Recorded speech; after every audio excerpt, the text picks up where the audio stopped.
আপুনি কেতিয়াবা ভাবিছেনে এখন সাধাৰণ দেৱালত আঁকা কিছুমান ৰঙীন ৰেখাই কেনেকৈ হাজাৰ হাজাৰ বছৰৰ পুৰণি কাহিনী কৈ যাব পাৰে? এখন এনেকুৱা কলা য'ত আছে গছ-গছনি, দেৱ-দেৱী, প্ৰকৃতি, বিবাহৰ পৰম্পৰা আৰু সাধাৰণ মানুহৰ জীৱনৰ অনুভূতি। আমি কথা পাতিম আজি মধুবানী পেইণ্টিঙৰ বিষয়ে। ভাৰতৰ অন্যতম লোককলা, যি বিহাৰৰ এটা সৰু অঞ্চলৰ পৰা ওলাই আহি আজি সমগ্ৰ বিশ্বতে নিজৰ পৰিচয় গঢ়ি তুলিছে। গাঁৱৰ দেৱালত থকা এই কলাখনে আজি বিশ্বৰ ডাঙৰ ডাঙৰ মঞ্চ লাভ কৰিছে।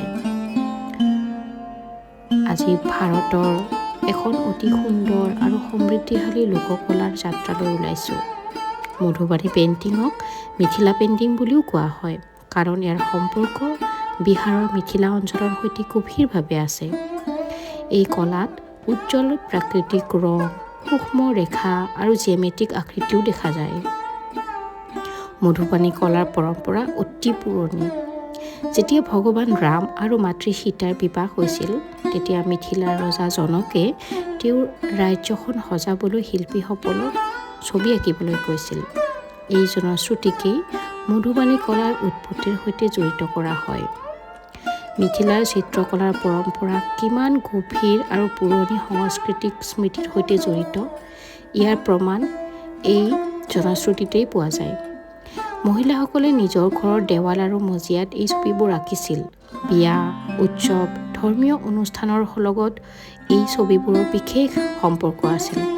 বহু বছৰ ধৰি মধুবানী কলা মূলতঃ ঘৰৰ দেৱাল আৰু চোতালবোৰতেই সীমাবদ্ধ আছিল। কিন্তু সময়ৰ লগে লগে এই কলাই নতুন ৰূপ ল'লে। মধুবানী ছবিবোৰ কাগজ আৰু কাপোৰতো আঁকিবলৈ আৰম্ভ কৰা হ'ল।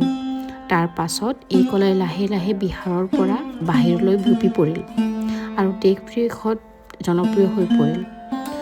যি ছবিবোৰ এসময়ত কেৱল ৰজাৰ সজ্জা আৰু ধৰ্মীয় পৰম্পৰাৰ অংশ আছিল, সেই ছবিবোৰে এতিয়া শিল্পী জগতত নিজৰ পৰিচয় গঢ়ি তুলিছে। আপুনি যদি মধুবানী পেইণ্টিংখন ভালদৰে লক্ষ্য কৰে, তেন্তে দেখিব যে ইয়াত খালী ঠাই একেবাৰে কম, নাই বুলিবই পাৰি। চিত্ৰবোৰ সাধাৰণতে ৰেখা, ফুল, পাত বা সৰু সৰু জীৱ-জন্তুৰে ভৰি পৰা। ইয়াত প্ৰাকৃতিক কালাৰ আৰু উজ্জ্বল ৰং ব্যৱহাৰ কৰা হয়। গছ-গছনি, প্ৰকৃতিৰ চিত্ৰণ, মাছ, চৰাই, বিভিন্ন জীৱ-জন্তু, সূৰ্য, চন্দ্ৰ, ধৰ্মীয় কিছুমান চিম্বল, বিবাহ বা কিছুমান জীৱনৰ দৃশ্য, সেইবোৰ থাকে। আৰু আটাইতকৈ বিশেষ কথাটো হ'ল মধুবানী পেইণ্টিংখনৰ প্ৰতিখন ছবিৰ আঁৰত কোনোবা নহয় কোনোবা এটা কাহিনী লুকাই থাকে। ইয়াত মাছৰ ছবি দেখা যায়, পদুম ফুলক দেখা যায়, গছ-গছনি, প্ৰকৃতিয়ে জীৱনক প্ৰতিনিধিত্ব কৰে। সেয়েহে মধুবানী পেইণ্টিঙক কেৱল এখন ৰঙৰ খেল বুলিব নোৱাৰি। এইখন পেইণ্টিঙৰ জৰিয়তে কাহিনী কোৱাৰ এক অনন্য মাধ্যম এটা হৈ পৰিছে। ছবিবিলাক ভালদৰে লক্ষ্য কৰিলে সেই কি কাহিনী কৈছে ছবিখনে সেইটো কথা বুজি পোৱা যায়। মহিলাসকলে নিজৰ ঘৰ আৰু পৰিয়ালৰ মাজত এই ছবি শিকিছিলে আৰু পিছৰ প্ৰজন্মলৈকে সেইটো আগবঢ়াই লৈ গৈছিলে। বহু শিল্পীয়ে এই কলাক নিজৰ ঘৰৰ দেৱালৰ পৰা উলিয়াই নি আজি ৰাষ্ট্ৰীয় আৰু আন্তঃৰাষ্ট্ৰীয় পৰ্যায়লৈ লৈ গৈছে। আজি মধুবানী পেইণ্টিং এখন দেখাৰ লগে লগে আমাৰ মনত ভাৰতৰ সংস্কৃতি আৰু ইয়াৰ বিষয়ে আৰু অলপ গভীৰভাৱে গম পালে বিহাৰৰ সংস্কৃতিৰ কথাও জানিব পৰা যায়। এতিয়াতো ভাৰতৰ মাজতো সীমাবদ্ধ হৈ থকা নাই, সি ভাৰতৰ বাহিৰলৈ গৈছে। এইটো আমাৰ নিজৰ এটা পৰিচয় লাভ কৰিছোঁ আমি।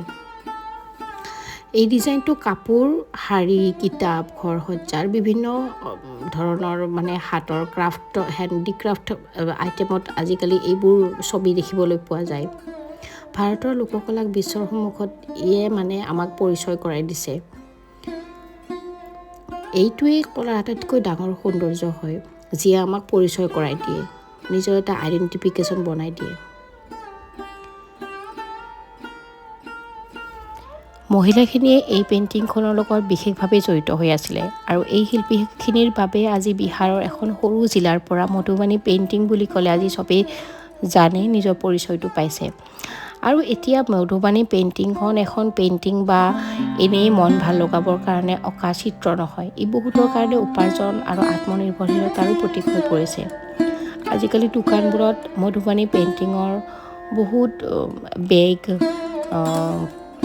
ৱাল হেঙিং হওক, বেগ বা বিভিন্ন ক্ৰাফ্টতো এনেকুৱা পেইণ্টিং দেখা যায় আৰু তাৰ মানুহে বহুত বেছি এপ্ৰিচিয়েট কৰে এনেকুৱা পেইণ্টিঙত।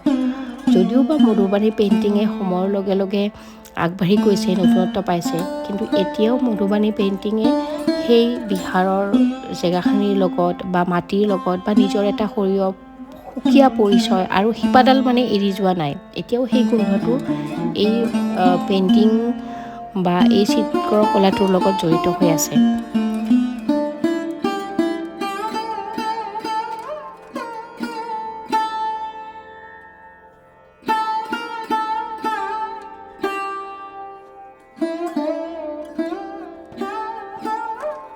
যদিও এতিয়া ডিজিটেল প্ৰিণ্ট বা মডাৰ্ণ আৰ্টৰ বিষয়ে আমি কথা পাতোঁ বা এনেকুৱা বহুত ধৰণৰ আৰ্ট আজিকালি ওলাইছে যিটো সহজতে কুইকলি কাম কৰিব পাৰি, তথাপি এনেকুৱা ধৰণৰ পুৰণি চিত্ৰকলাৰ আৰ্হি মধুবানী পেইণ্টিঙেই হওক বা বাকী যিবিলাক আছে, সেইবোৰে আমাক আজিও এটা নতুনত্বৰ অনুভৱ দিয়ে। এনেকুৱা নালাগে যে আমি অলপ পিছ পৰি আছোঁ নেকি।